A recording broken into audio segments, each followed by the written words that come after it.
Okay, it's 5:30. I'll call this meeting to order. This is the Committee of the Whole, Village of Northfield. It is Tuesday, May 21st, and it's 5:30. First thing on the agenda is sorry, roll call, excuse me. Can we, Holly, can you have a roll call, please? Trustee Orth? Here. Trustee Whitaker? Here. Trustee Fowler? Trustee Mendrick? Here. Trustee Gallen? Here. Trustee Dunges? Here. President Longmas? Here. Next on the agenda is public comment.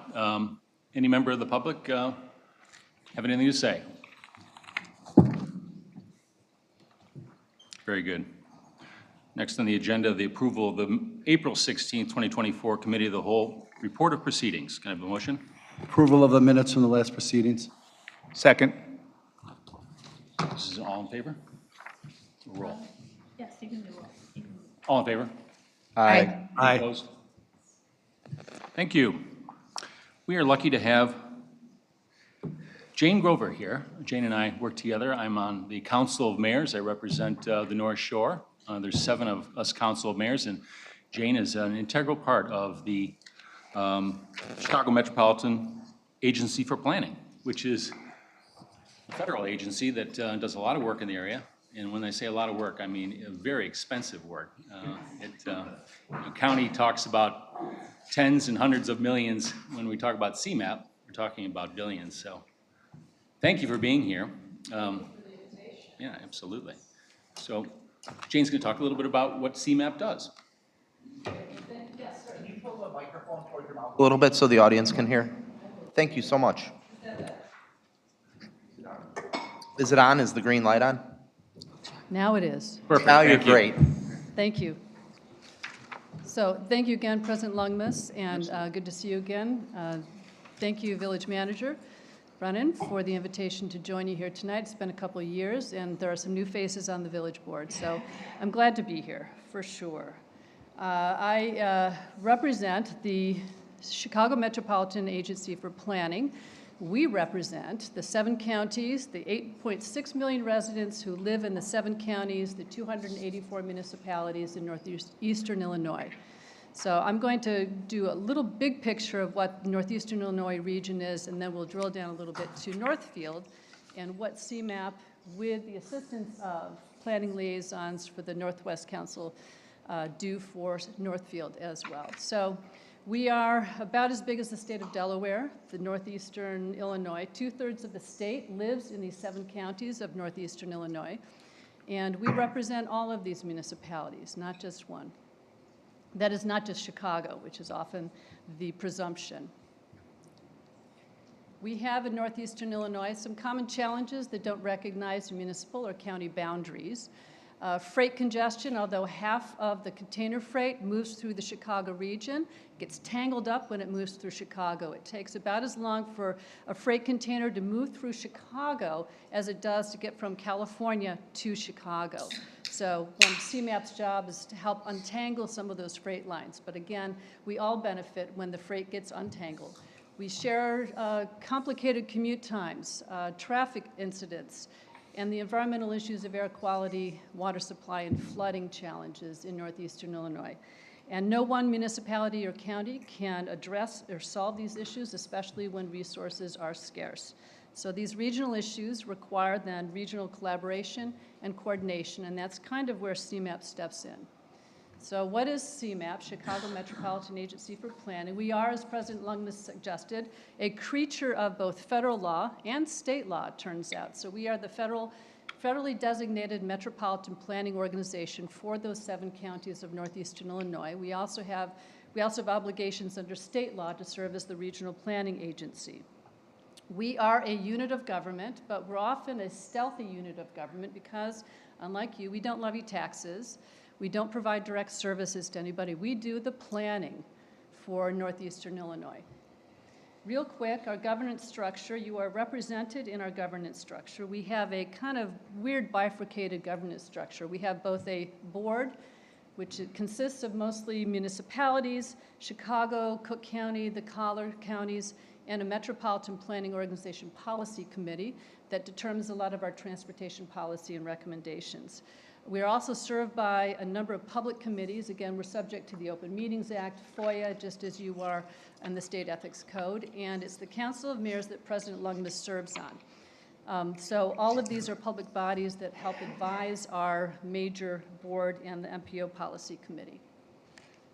That was a picture, by the way, of our executive director, Aaron Alleman, and the chair of our board, Jerry Bennett from Palos Hills. He's been president of our board since the agency was started in 2005. So CMAP's role is to allocate money for transportation projects in northeastern Illinois.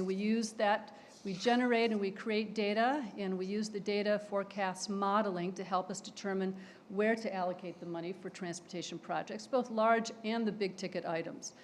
And we also use that data to develop with our municipalities some local planning projects, but also the larger regional plans. Last time I was here, I talked with you about the ONTO 2050 plan, which is the comprehensive plan for northeastern Illinois that guides most of what we do.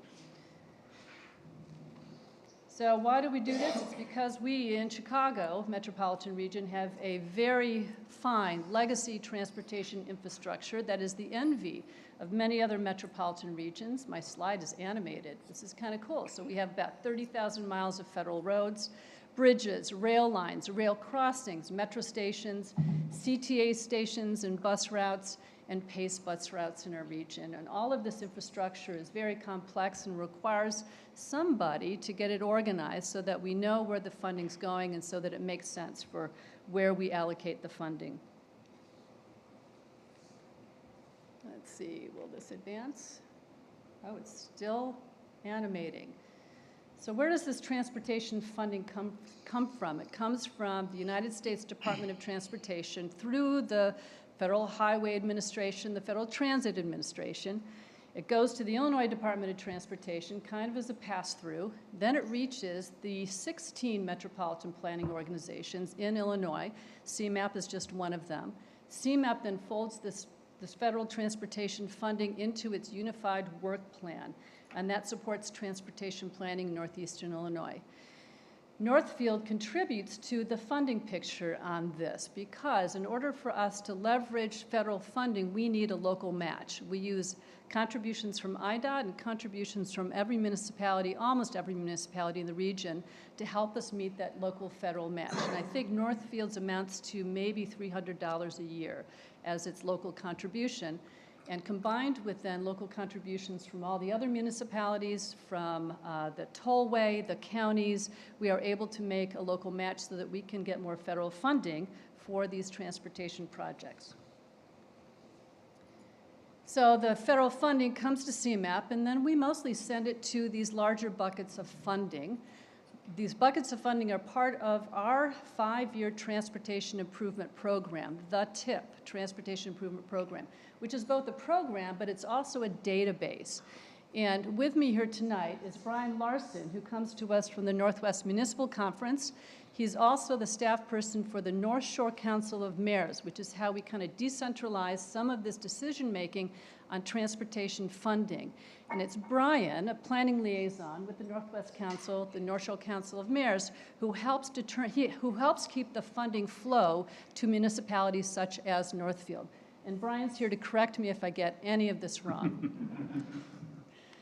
So it goes into these 4 buckets, and it's really kind of a word salad of acronyms. But the Transportation Improvement Program, as I mentioned, is also a database. It contains almost 2,000 projects currently in those funding buckets. It accounts for about $350 million every year. And again, it's those councils of mayors, the North Shore Council of Mayors, of which Northfield is a member, that helps determine where that funding goes. So there are 11 councils of mayors.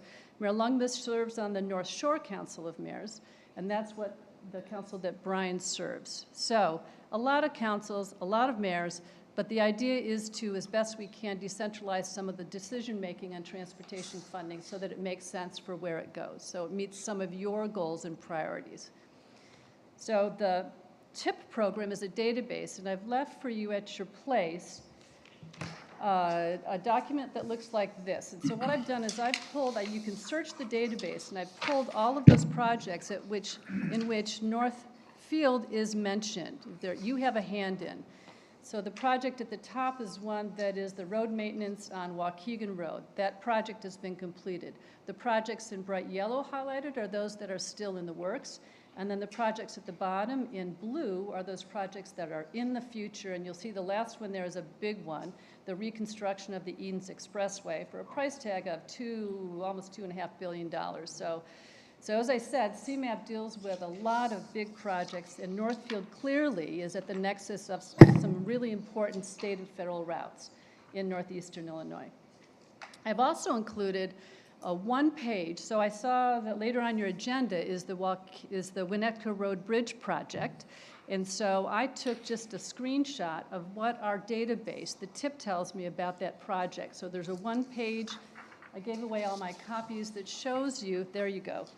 Trustee Whitaker has it, that shows you kind of the schedule for funding and where that project is as far as we know. You probably know much more about these projects than CMAP does, but just to share with you that the TIP is a good resource for understanding where the projects are, where the funding is coming from, and what the time frame is. All of this gets revised at least once a year, I think. So relying on your planning liaison to be up to date and current on what the important projects are for the village of Northfield. Any corrections, Brian, so far? No, just generally we have quarterly. I'm going to share the microphone. So generally with projects that go before the North Shore Council of Mayors, we have quarterly updates to make sure we're aware of where funding might be falling in any particular fiscal year. And then we make sure that if there's changes to those projects or additional fundings needed, that we get that scheduled in at the soon as possible time we can. Mm-hmm. Great. So here's a picture of the two projects that are probably top of mind for you right now when it comes to local transportation projects, Skokie Valley Trail improvements and your Hap Road corridor improvements. Those are, again, both in the same database in the TIP.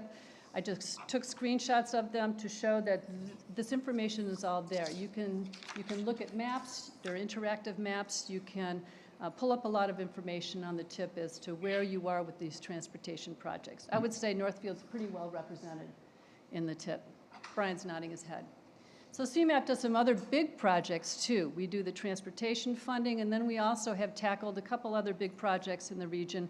One you may have heard about is the Plan of Action for Regional Transit.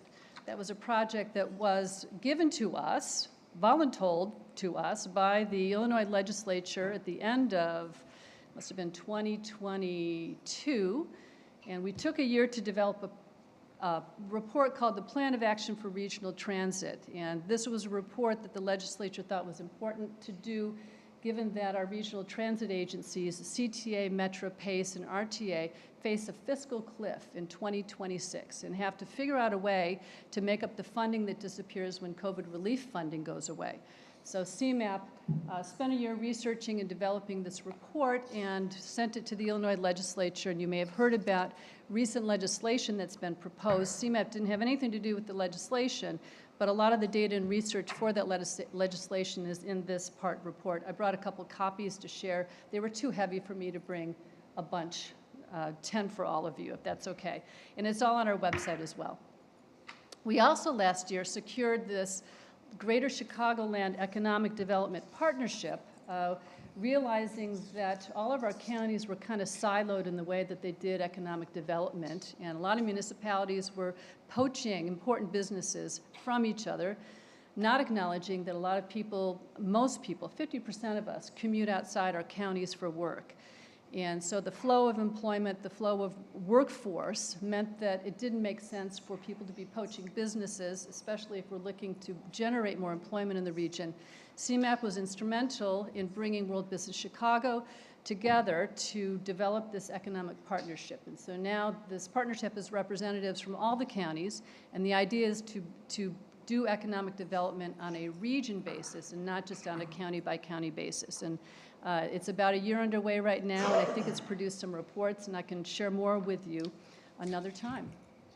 So be sure to, the end of my presentation, we also have been working with municipalities on everything from their local planning projects or corridor plans, bike ped plans. We have a technical assistance program that can provide funding or expertise to help you with that. We've got a whole ADA program to do training for those municipalities that don't yet have ADA transition plans that helps them qualify for federal funding, federal transportation funding.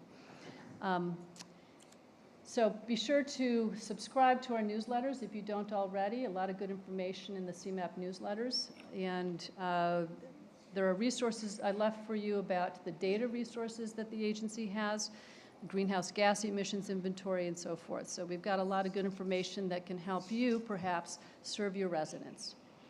Any questions? Thank you again. Anybody on the board? Yeah. First of all, Jane, good to see you again, and thank you for your public service in Evanston. I know you from there first, and then what you're doing now. So you are a tribute and a wonderful public servant, so thank you for that. I'm curious, you mentioned at the start the detangling of the trains and all that. Has the infrastructure bill helped that at all? Have you done any studies? Are there any statistics to show whether that specifically has helped? I couldn't tell, I don't know if specifically if the funding has gone towards the freight detangling. I do know that some of the infrastructure funding gave a big boost to I think it's the 75th Street. There's a big project, the CREATE project at 75th Street and beyond. And I don't know if that was the beneficiary of the Infrastructure Investment and Jobs Act. Good question. Anybody else have any questions? Jane, thank you. As Thank you Barnaby again. said, thank you for all your good work. It's always nice to see you. One last thing, if I may. One last thing. We do have a program for high school students. Every year we do 1-week summer program for high school students. It's based in our offices. It's free. In fact, we pay a stipend to the students to participate, and it's about urban and transportation planning. So if you know of any high school students or can connect me to someone at New Trier who might be able to share the information about this program with those high school students, that would be appreciated. We'd love to have somebody from Northfield in the program. That would be great, and Yeah. New Trier would be a great resource, I'm sure, for, can you leave that with me? And Yes, I have a bunch, and I will leave that with you. Perfect, thank you. Yeah. I will, actually gonna have a meeting with the superintendent in the next couple of weeks on a little discussion about that. Great. Thank you. Jane, thank you for being here. Appreciate it. Brian, I just want to say thank you for coming tonight. We really appreciate it. I know that while it may not be acknowledged, your efforts at chasing down all the towns that you help represent to make sure that they submit their information by the deadline so we don't get in trouble with CMAP, greatly appreciated. Thank you. Brian is a expert cat herder. He has the Council of Mayors. He's got to try to get together and make sure quorums are met and all that. So thanks for all your work, Brian. It's great to work with you. You're a true professional. Thank you. Well, appreciate all the hard work that Northfield does as well in making sure we get a very successful program together. Thank you for being here. All right. Item number 5, we're going to have a discussion of whether this board has an interest in a design agreement for the Winnetka Road Bridge enhancements. There are 2 firms that submitted bids for these proposed enhancements. Patrick, am I going to let you handle this? That'd be great. So one of the concepts the village board asked us to take a look at is, in concert with IDOT raising the bridge on Winnetka Avenue, was there interest among the community to try to make some enhancements to that bridge project? And what I mean by that is, as IDOT comes through, their plan is to raise the bridge crossing I-94 by approximately 2 feet. It, as I understand, is the lowest overhead crossing on I-94 north of Chicago. And it's been struck a few times, so they'd like to raise that bridge deck. As a result, IDOT will do this, frankly, the IDOT way of standard guardrail, standard chain link fence, standard bridge abutments. It presents an opportunity, potentially, for the village to coordinate with IDOT on this project and say, we would like to have some enhancements to that work to help that blend in more visually to the community. So outreach has already been conducted with IDOT. They have agreed to allow us to partner on that program but their understanding is that the village would pay for any enhancements above their standard features and also be responsible for those on a go-forward basis should they need repair. So for example, if you were to decide that you would like to have something other than the standard chain link fence helping protect the sides of the bridge over I-94, the village could upgrade that, but we would be responsible for that cost and maintenance in the future. So predating my time here, the board said, staff, please go take a look at this, get proposals together, and present to us options. 2 firms have responded to our call for proposals. As you see, Hitchcock Design in your packet and Tesca Associates. I've worked with both firms, and the pricing is fairly similar for both. However, when you look at prior experience of similar projects, the experience of Hitchcock Design stands out, in my opinion. And therefore, even though they are slightly more money for as you look at the full 3 phases of the project, it is staff's recommendation and my recommendation that should you decide to proceed, we engage Hitchcock Design. I believe that their experience working with IDOT on similar projects in the past will help us both know what is feasible within the IDOT infrastructure and also be more effective and efficient as we work on design and costing. So I haven't put out numbers yet. Tesca Associates' total proposed cost was $24,800. Hitchcock Designs was $27,250. The difference for all 3 phases is an additional $2,450. So, like Patrick, I worked with both of these groups. Matter of fact, Tesca is doing, does one of the renderings we see for the center of the roundabout, that's all Tesca, and a woman that would be running, would doing this as well would be, she's great. Her name is Jody, and I can't remember her last name, but she's a very good designer and professional. And but I think the staff is right. Hitchcock has done this kind of work before. I talked to the mayor of Burr Ridge, very similar bridge going over a IDOT roadway, and he said he couldn't have been more pleased with Hitchcock in their work, multi-phase work, 3-phase work, planning, design, and then implementation. And he recommended Hitchcock very highly. So I think it's a little more money, but I think it's an opportunity for us to create a placemaking on the either the bridge itself, the span of the bridge. Of course, it's all this is going to be approved by IDOT, or on the buttresses, right? For the on either. So we could use. I'm envisioning something possibly recessed into the concrete that has our Village of Northfield and our characteristic N, or as you probably have seen in other communities, maybe if it's possible, writing on the bridge span itself, Village of Northfield and then Winnetka Road. I think this is a great opportunity. I think we're rebuilding the bridge. We got a one-time shot at this, and I think Hitchcock was the firm to do it. Anybody have any questions? Go ahead. So I'm sorry, I was just saying it's probably important for me to note that should you decide that you would like us to proceed, the agreement that we would craft with whichever firm would be a phased agreement. And what I mean by that is we would agree to start phase 1, give them a notice to proceed, and they would not move on to the next phase until you authorize it.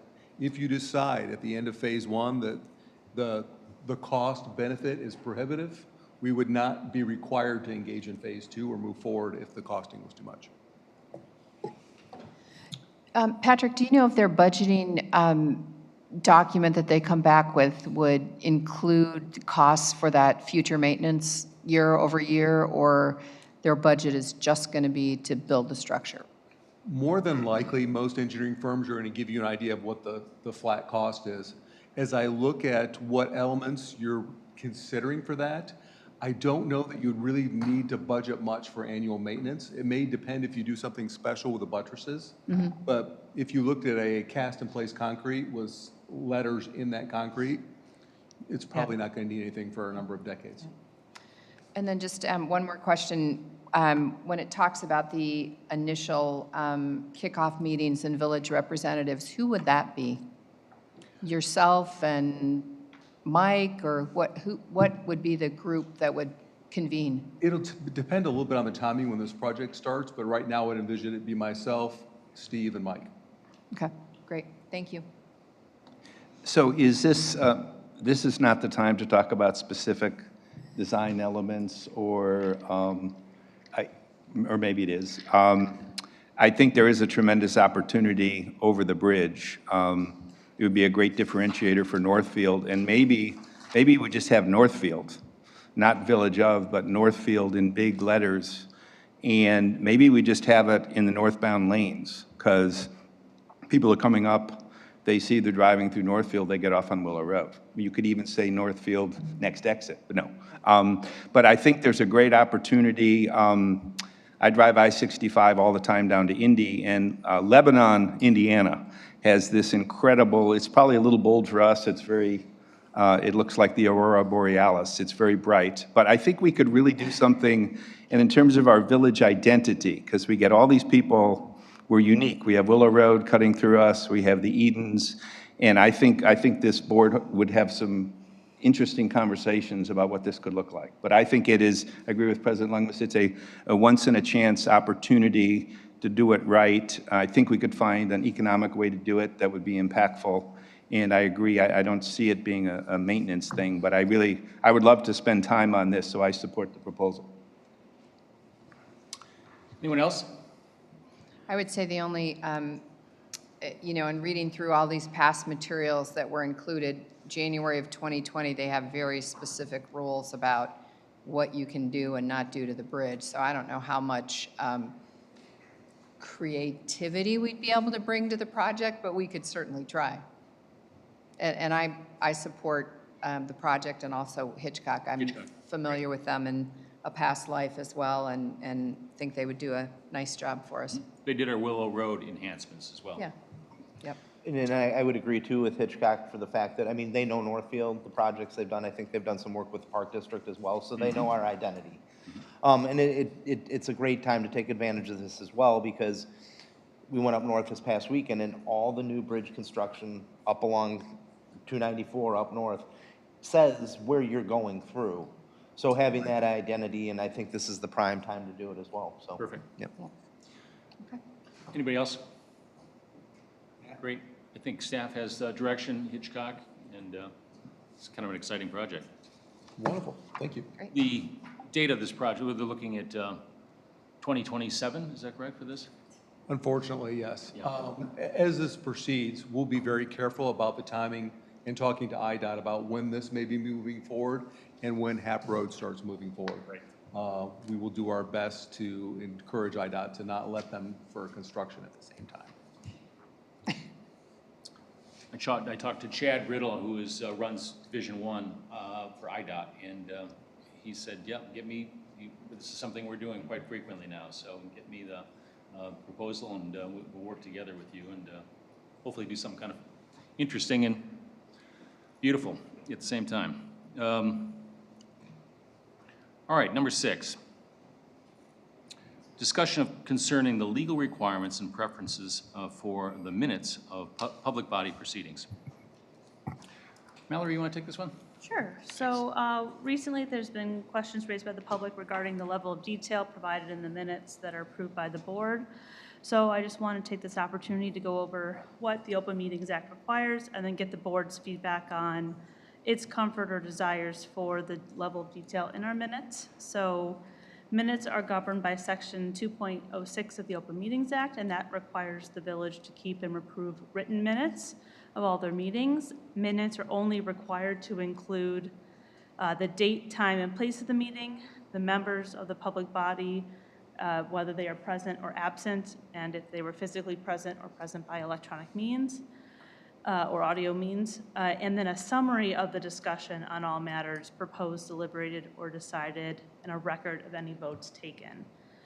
So that is what is legally required to be within your meetings. Nothing in OMA requires the approval of audio recordings of meetings, and I'm not aware of any town that approves audio recordings as their minutes.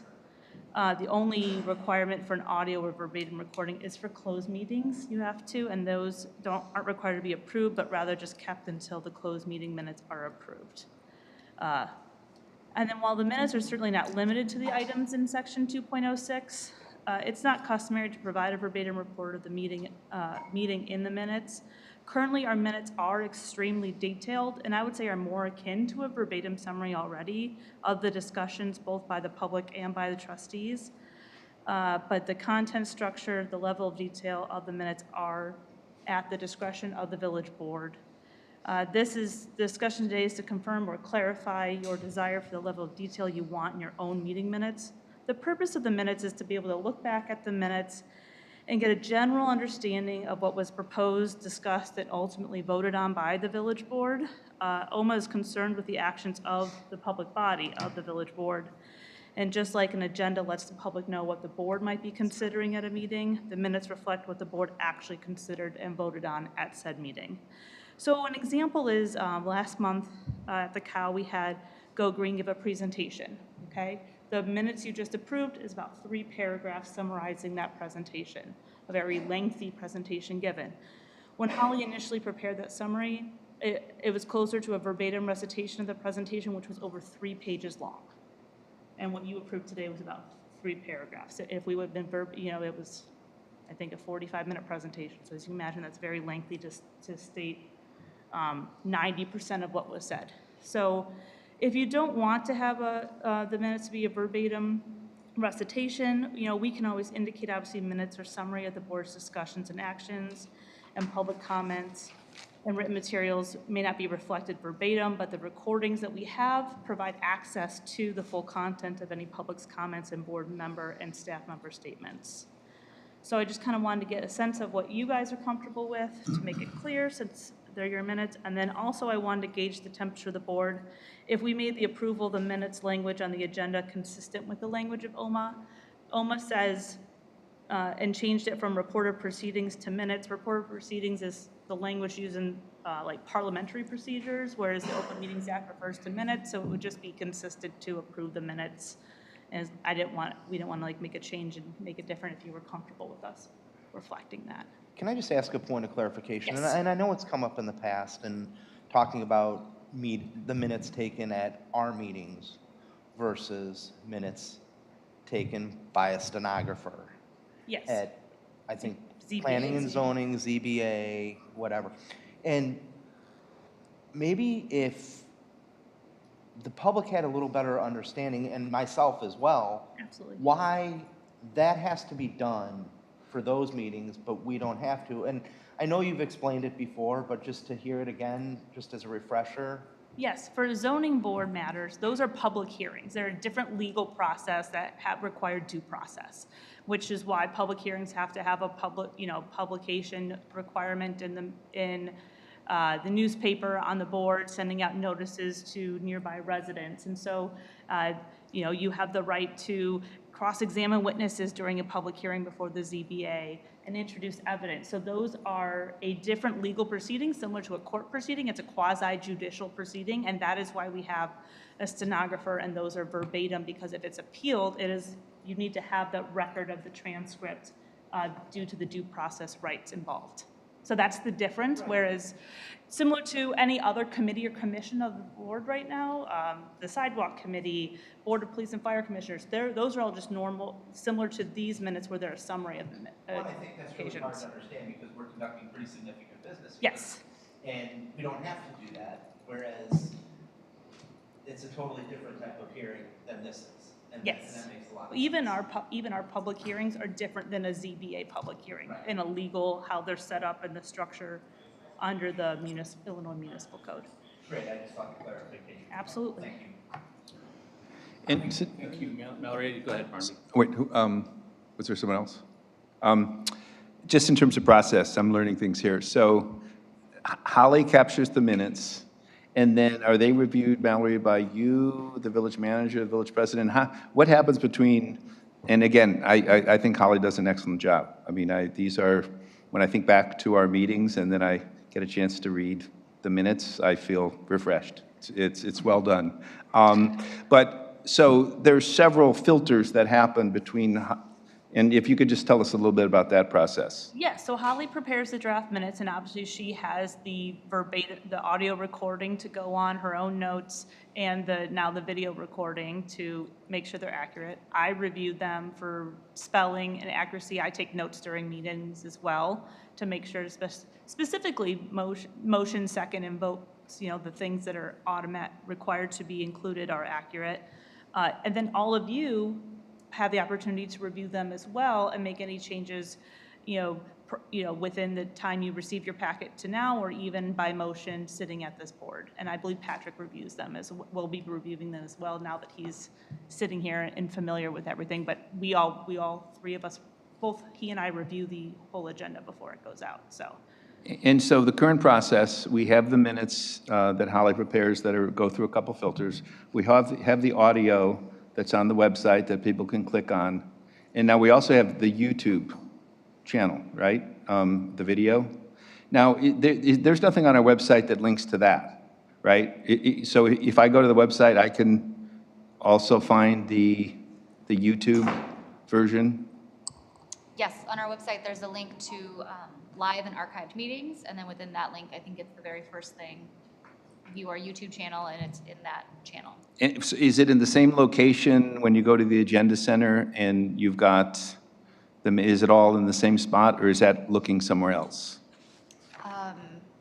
The link to the YouTube is not in the Agenda Center. Can we put it there, just because my thought is if you're going to look at the minutes and the audio, is there a way, even just to have instructions for? We can definitely do that. Yeah, I mean, I would recommend that we do that as an additional way for people to follow what's happening. But I kind of support what we do now. It seems to work well. It seems like it's getting better. We've got multiple ways to deliver the information. So, and I appreciate the explanations. Absolutely. I have some strong feelings on this, but I'd love to hear from the rest of the board on this. Anybody else? With the way we do everything now, it's clearly much better than it has been in the past. Obviously, being able to listen to the audio, to see the video, to come here in person. I understand Kathy's, concern, some of it not being when you look at the written section of the minutes. But I think with the opportunity to look at a video and to listen to it, everything that any one of us says during the meeting is completely, there for the viewing and for listening to it. So if there's any question or concern, I think you can clearly look at it that way. So I think there are, systems in place to make sure that what's being said and done is clearly 100% recorded. So are you suggesting that, because I think the question, let me just make sure I understand what we're being asked to do tonight, is to continue to do what we're doing as we're doing it, or to revert, I don't even want to say revert, go to something that's more a summation of the meeting with less detail, knowing that we have the audio and the video backup to refer to if there's a specific issue that you want to delve deeper into. Am I right? That's what you're asking us tonight? I'm asking, yes, are you comfortable with the level of detail that's currently in there, which I would say is like a 93% verbatim recording, or would you be comfortable with going more to like capturing 75% of the summary? Because even if you look at like the detail of the lead service line discussion, it's almost verbatim of what each trustee said, what staff said. If you want that level of detail, that's fine. We just want kind of direction on what you want your minutes to reflect, and knowing that they are intended to be a summary, and that we do have the audio and video recording if anyone wanted to see what exactly was said is also available to the public. So that's the direction we're looking for today. Do you want to add anything based on that? Yeah, I think the way Holly's been doing it is excellent. I don't know that we need to change it from that. I think, the more that we can capture, the multiple ways we do capture it are important. I mean, a lot of times people aren't going to listen to the audio. They're not going to listen to the video. They're going to read, the summation that Holly puts together based on the meeting. So if it's not too much trouble for Holly, I think the way we've been doing it, also knowing that if you look back and you're at the meeting and say, well, that's not what I said, or they left something out, clearly, you could come to the next meeting and want that added to the minutes if you so choose, but it's also there for the video and the audio. So I think the way Holly's been doing it and what's been recorded is pretty good and pretty accurate. And if there are issues that aren't, you know, being captured, then, you know, that could be taken up later. So, oh, no, you go. No.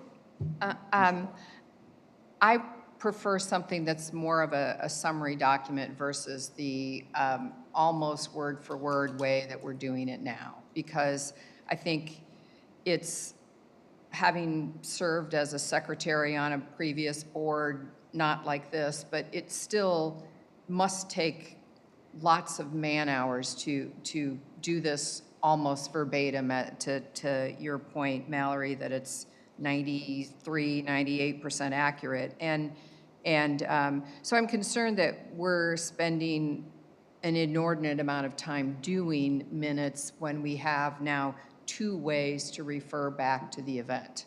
And I am more comfortable knowing that in a document that I really think that people might review, because our minutes get to be so lengthy that, you know, I don't know if anybody even looks at them after page 1. So that's my concern, that they're actually too long and too laborious for anybody to really get through, and they know what we talked about, and if they want to go to the audio or video, they can hear verbatim what people said. So I would vote, if we're voting or recommending, that we do something that's more of a summary document. I said before, Matt, I want you to speak, but it's, I think for one of the more lengthy meetings, this is hard work. Holly, I'd heard that Holly spent some 20 hours doing one of the lengthy, so this is, you got an hourly employee, and they're doing something that I think, if it's, you know, it's hard work, listening and trying to transcribe this, but go ahead. I'd support the summation with the caveat that we have the disclaimer that you mentioned, that it's a summary. I'd also put a note in there that they could go to the audio and video transcript in the actual minutes. I think the reason that 93% could be a problem is because then you have so much. Why did you leave out the 7%? Right. I think if you go to just a straight up summary, there's less of that concern. So if we're voting, that's my vote. I feel this. And I think the other thing, I'm sorry, is the fact that what Trustee York brought up is it wouldn't be new. Anybody could amend the minutes from a previous meeting. And whether a resident wants to come up and make a comment or a trustee wants to, we all still have that ability. And I didn't say it before, but I'll say it now since, and I know you're going to go next, is I agree that the summation is what we need, because we have it readily available at all of our fingertips via audio and video. I had a discussion with Trustee Fowler, who couldn't be here because of a family commitment. He'll be at the board meeting, but the Committee of the Whole he's going to miss. And he feels the same way that Tracy and Matt and Tom do, which is abbreviate these. The minutes don't have to be nearly as detailed as they are. And when we have so many avenues for backup here, I feel the same way. I think we could save a lot of staff time, and I think it's unnecessarily detailed. And like you say, Matt, I think it's a really good point. If you're trying, if you get to the higher detail level, then people are going to question, well, why didn't, that's not exactly what I said. Well, we weren't, so let's get away from trying to replicate that, and truly keep them as minutes, more like you would at a corporate level. So I think Fowler feels strongly on this. Sorry, yeah, the only one I don't have is Trustee Dinges. Yeah, and I want to sort of weigh in a little more here. So I'm hearing a lot of percentages thrown around, 93%, 70%. I feel like we're kind of making these statistics up. I want to make sure I understand what we're saying. I do find it useful. Maybe it's my 65-year-old brain, but sometimes I can't remember what we talked about 3 months ago.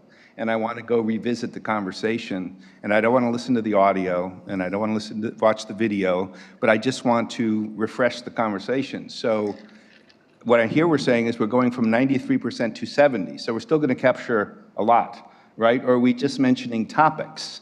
Are we just saying we talked about these 5 things with a couple highlights? Because or are we talking about less than 70%? And we're not talking about accuracy, we're talking about content.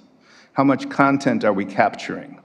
And I obviously, I'll praise Holly again. Whatever we can do to make, and I wouldn't even mind hearing from Holly now as far as if she's got a preference for this. But I do find it, I want some content there. It's like our newspaper from the month.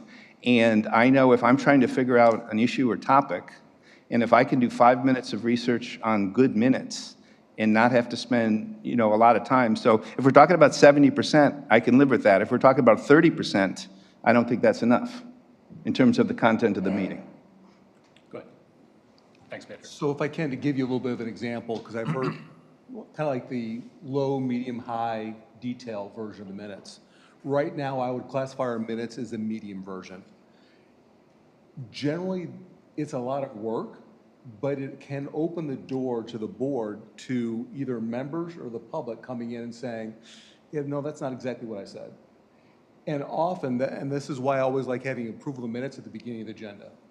If a board can't agree what you did last time, let's not start our next meeting yet, because we want to make sure we agree on what we did last time before we get into it again. So it's an important point for us to, in my opinion, hit the summary. So if I could, I've started to take the overview from the presentation earlier today, and my highlights that I would use when I would type minutes would be basically, Jane was welcome to the meeting. She provided an overmap of CMAP as an organization. She explained that they address the common challenges of the region, which include freight, commuters, crashes, bad handwriting, and flooding. Oh wait, bad handwriting wasn't one of them. But, thank you. Environment, yes. She explained that they're the federally designated agency. Their role is to be an advocate to help the communities disperse dollars to address their issues, including transportation and data. She gave an overview of the process for how to get funds. She discussed the local impacts of what funds are available for Northfield and what's on our plate, and the importance of cooperation, and at the end went into the FLIP program for youth. If I were writing your minutes for this meeting, it would be about a paragraph or two containing that data. I wouldn't go into the millions of people CMAP serves because I don't think it's germane to your presentation. It's important information, but we will keep a copy of the PowerPoint she gave. So we have that data if we need it, but to your point, if you want to say, oh yeah, what was she talking about? I think that hits the highlights as it relates to this. So to kind of rephrase what Mallory's looking for is, are you comfortable with that level of detail? Do you want to go a step higher, or do you want us to do an actual transcript of what occurred when the presentation was given? So I'm going to go around, and I'll start. I'd like the lower level of detail. Barnaby, do you want to start out? It's your view. Well, I mean, the way Patrick covered it, again, we can call it whatever we want. I think it sounds adequate, because I think part of it's remembering what we talked about, what were the main things, and that's kind of what I think we need. So I support that. Good. Matthew? Yeah, I support that. Great. Tracy? Same, I support that. I agree. I'd also like to hear from the public if they're willing, if they want to talk about it too.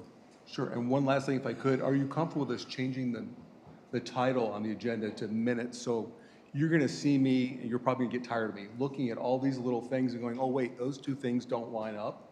This is one of those things that caught my attention of, you call it report of proceedings, but they're by law the minutes, and we have minutes on the actual document that you're approving.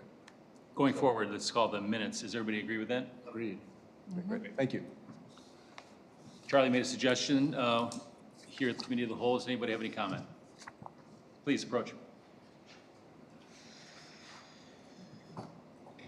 How about if on the, Kathy Estabrook, 1620 Mount Pleasant, how about if on the minutes it says, this is a summation of the meeting of May 20, whatever today is, May 21st. For full detail, see the audio or the, Yeah, I think. and Matt, I think that would clarify the whole thing. Thank you. Matt made that suggestion. I think it's a good one. Any other comments? Good. Thank you, everybody. Next is the discussion of offering a 401A money purchase plan for eligible sworn officers. Patrick, thank you. Well, you've all had an opportunity to review the board packet, so I won't go into too much detail about what's in the packet. But in the attachment to the packet, and first of all, let me back up a little bit. The 401A money purchase plan is basically a recruitment tool for the village. Northfield, like many of the neighboring communities, is having a more difficult time recruiting police officers. And younger people are not getting involved in the field as much. Officers are at an age of being eligible to retire, or retiring when they can and finding another career. And those mid-career, the way the state is set up makes it very difficult for them to transfer department to department because of individual pension plans not being on a statewide basis, being on an individual community basis. So all those things are fighting against us as a community as we look to making sure we've got the streets staffed. So a concept that we've come up with is taking a look at offering a level of benefits to certain officers that would qualify. And let me clarify that. For an officer that is in the downstate police pension plan, a pension plan other than ours, who has vested, meaning they've put in approximately 10 years of time and earned their time, can come to Northfield, if you approve this, as a full-time or part-time officer and make an election, either or, go into our police pension plan or go into the 401A offering. If you go into the police pension plan, you need to have the expectation to work at least 10 years here to vest your retirement in our police pension plan. However, if there's an officer from another department who may have reached the age where they're eligible at 50 to retire and goes, it's time for a change of scenery, and they would like to come work for us because they're not ready to fully retire, they can start to build a new retirement plan through this 401A, wherein the village would put a portion of their earnings into this plan, just like we would in the police pension plan.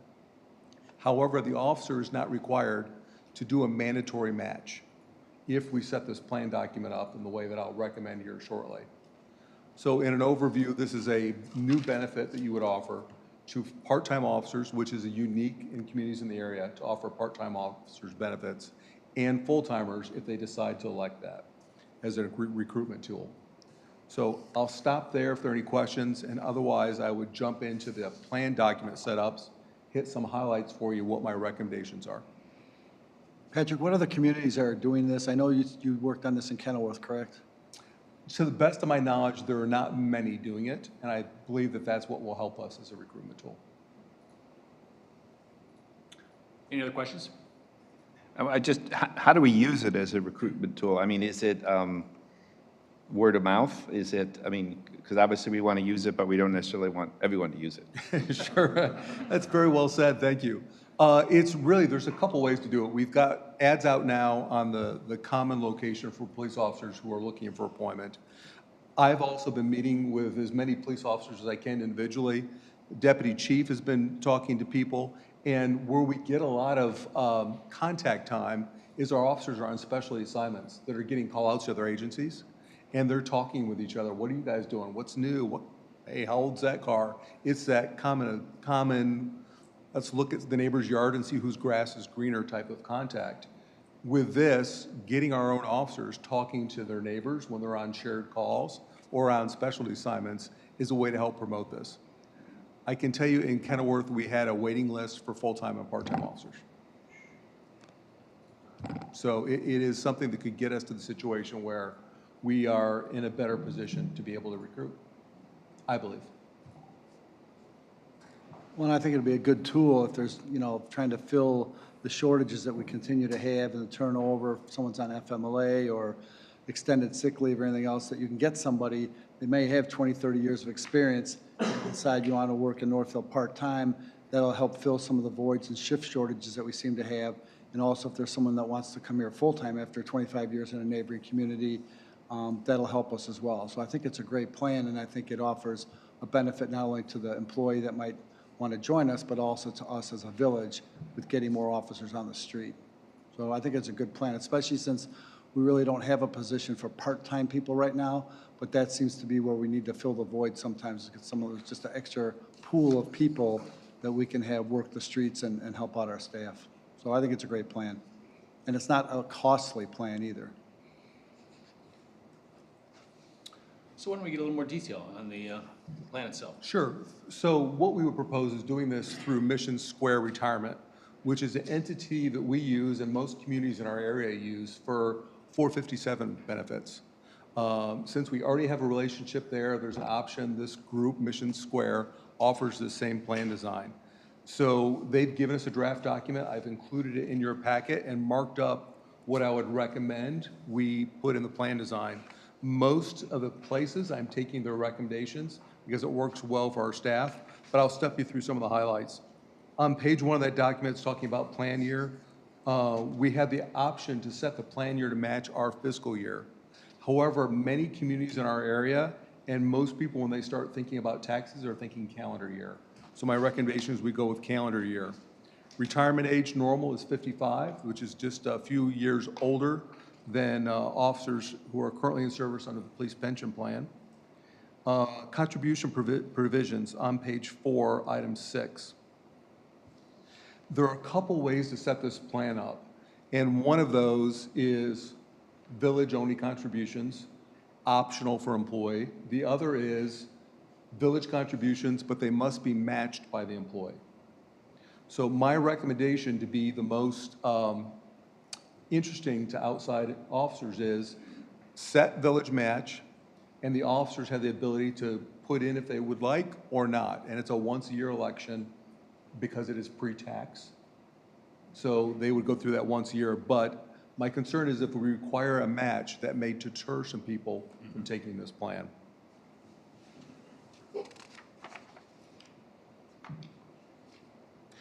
The next thing I would like to highlight is we look at, there's provisions in here about being able to borrow from the plan, how earnings are posted, what counts towards this.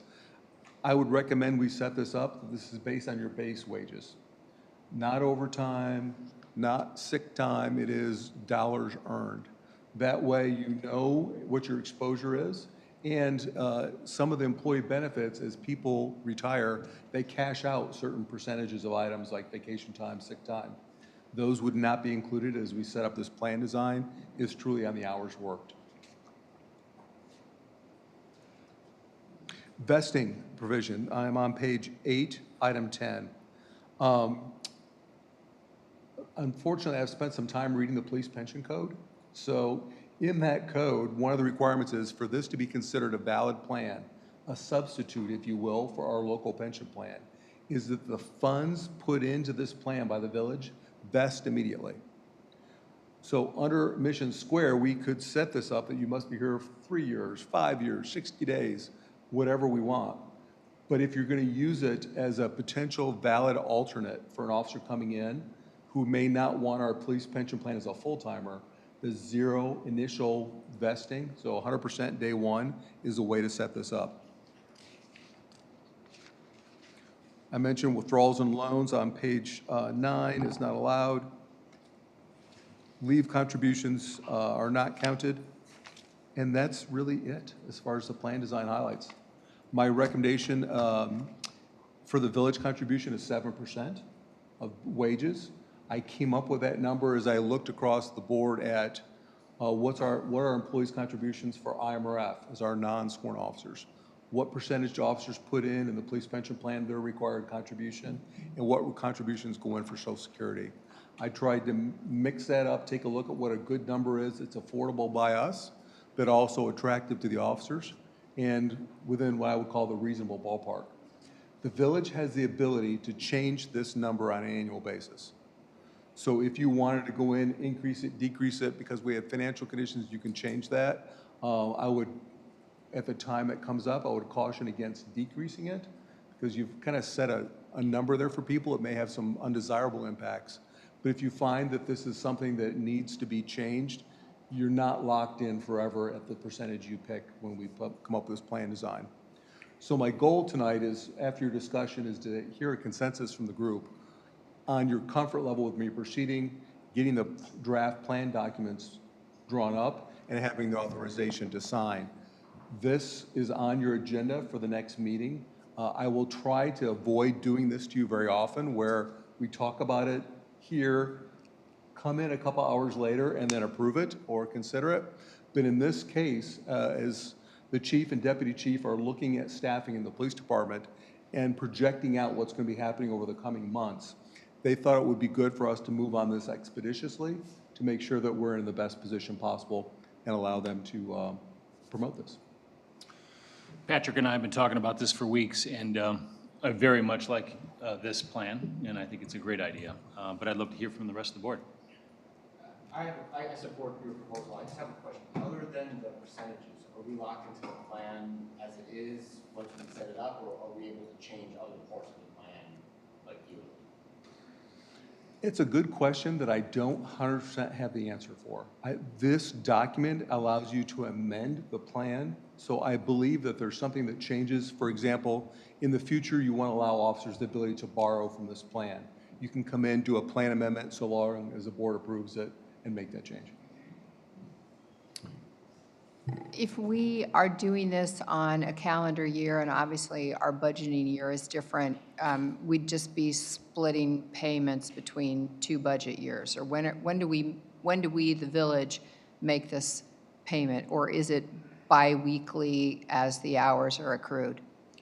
The latter. So as you Okay. said, this would actually go out each pay period, and I have not talked to finance yet about whether this would go out on every pay period at the end of every month. I think right now we probably contribute to IMRF on the end of every month rather than each pay period. So this would more than likely go the same. The provision I have set up here is for it to be put in monthly, and if we do it more frequently, that's fine. Bi-weekly in my mark here? Page 6. Okay, thank you. Did that answer your question, Tracy? Yeah, yes, thank you. Anybody else? I'd love to have police officers knocking on our door to come work in Northfield, and I know I'm sure the deputy chief and the chief would as well, so I think it's a genius idea. And Patrick brought it to us, so thank you. Great work on this, Patrick. Thank you. It brings us to the end of the meeting. Any other business? Can I, at the end of last meeting, we talked about the caucus. Your next meeting, Beverly, is when? June 13th. Okay. Did you get your email? Yes, yes. And I would like to attend that meeting if possible. I'm wondering with other board members. I haven't been to a caucus meeting in forever. If any other board members are wanting to go or be happy to join anyone. Anyone else want to? I would like to go as well on June 13th.